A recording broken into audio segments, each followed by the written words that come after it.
জঙ্গল সলিমপুর, যেটা একটি সন্ত্রাসীদের একটা আড্ডাখানায়, একটা ডেনে পরিণত হয়েছে, এটি আমরা খুব শীঘ্রই আইনানুগ প্রক্রিয়ার মাধ্যমে এখানে যারা অবৈধভাবে বসবাস করতেছে, অবৈধভাবে অস্ত্রধারী সন্ত্রাসী আছে, তাদেরকে আমরা নির্মূল করব এবং এই আস্তানা, অবৈধ কর্মকাণ্ডের এই আস্তানা আমরা ভেঙে চুরে গুড়িয়ে দিব।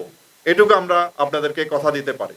র্যাব আপনার কিছু সন্ত্রাসীকে গ্রেপ্তারের জন্য গিয়েছিল এবং ওই সন্ত্রাসীরাই র্যাবের উপরে আক্রমণ করেছে।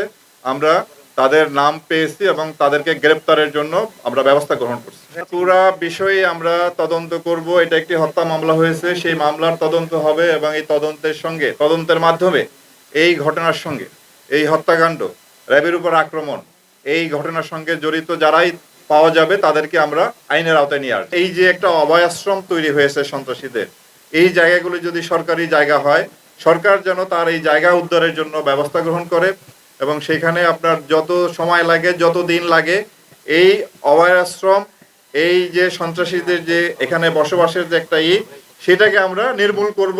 এই জন্য আমাদের যতদিন যে প্রক্রিয়া লাগে, যা কিছু লাগে, কারণ তারা কোনোভাবেই রাষ্ট্রের চেয়ে শক্তিশালী না, এটা আমাদের বুঝতে হবে।